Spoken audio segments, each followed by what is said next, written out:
क्या आपको लगता है कि आपकी आंतरिक शक्ति इनर पावर पूरी तरह सक्रिय नहीं है?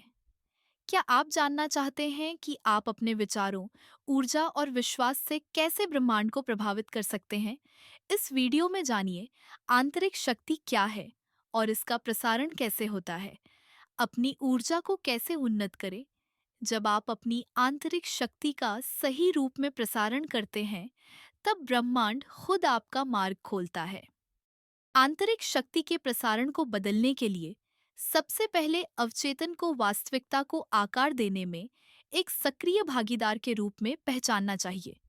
यह एक निष्क्रिय रिकॉर्डर नहीं है, बल्कि एक गतिशील ट्रांसमीटर है जो वास्तविक समय में क्वांटम क्षेत्र को प्रभावित करता है और उससे प्रभावित होता है। इसे समझने से ध्यान अंदर की ओर स्थानांतरित हो जाता है, परिवर्तन की शक्ति को बाहरी परिस्थितियों में नहीं, बल्कि आंतरिक फ्रीक्वेंसी की महारत में रखता है। अवचेतन को एक एंटीना के रूप में पहचानना इसके पुनः प्रोग्रामिंग के लिए द्वार खोलता है। जैसे एक रेडियो रिसीवर अलग अलग फ्रीक्वेंसी को ट्यून कर सकता है, वैसे ही आपका अवचेतन भी अपने ऊर्जावान आउटपुट को बदल सकता है। लेकिन प्रक्रिया के लिए जानबूझकर अभ्यास, निरंतरता और जागरूकता की आवश्यकता होती है। क्वांटम क्षेत्र हमेशा आपके द्वारा उत्सर्जित प्रमुख संकेत को दर्शाएगा, इसलिए काम स्रोत से शुरू होता है। पुनः प्रोग्रामिंग के लिए सबसे प्रभावी उपकरणों में से एक ध्यान है। जब गहन ध्यान की स्थिति में प्रवेश किया जाता है, तो मस्तिष्क थीटा फ्रीक्वेंसी पर लौट आता है, वही जो बचपन के दौरान थी, जब अवचेतन को मूल रूप से प्रोग्राम किया गया था। इस अवस्था में सचेत और अवचेतन के बीच का पर्दा खुल जाता है, जिससे नई जानकारी गहराई से प्रवेश कर पाती है। ध्यान के दौरान विजुअलाइजेशन इस प्रक्रिया को बढ़ाता है। अवचेतन वास्तुकला में नई मान्यताओं को एम्बेड करता है। यह केवल विजुअलाइजेशन का कार्य ही नहीं है जो परिवर्तन बनाता है, बल्कि इससे जुड़ी भावनात्मक ऊर्जा भी है। अवचेतन तर्क के माध्यम से नहीं, बल्कि पुनरावृत्ति और भावना के माध्यम से सीखता है। एक और उपकरण भावनात्मक सुदृढ़ीकरण है। भावना विचार के एम्पलीफायर के रूप में कार्य करती है। जब आप सफलता, प्रचुरता या कल्याण की कल्पना करते हैं और उस छवि को पहले से ही उसका अनुभव करने की भावना के साथ जोड़ते हैं, तो अवचेतन इसे वास्तविकता के रूप में स्वीकार करता है।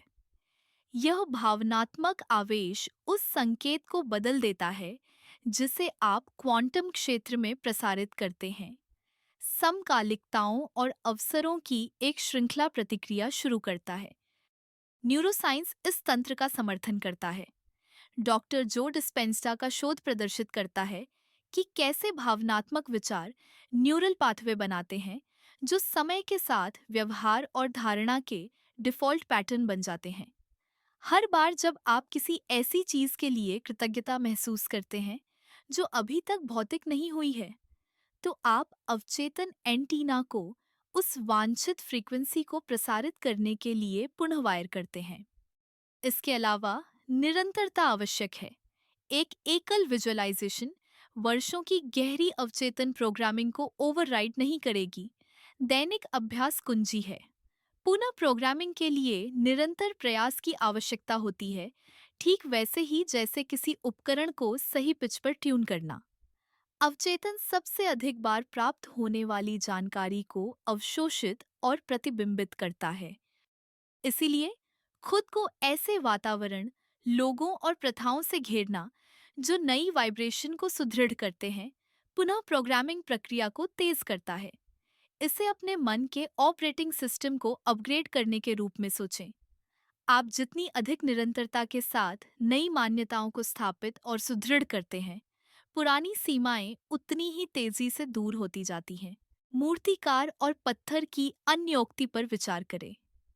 माइकल एंजेलो ने एक बार कहा था, मैंने संगमरमर में देवदूत को देखा और तब तक तराशा जब तक मैंने उसे मुक्त नहीं कर दिया। आपका अवचेतन संगमरमर है। आपके विचार और भावनाएं छेनी हैं।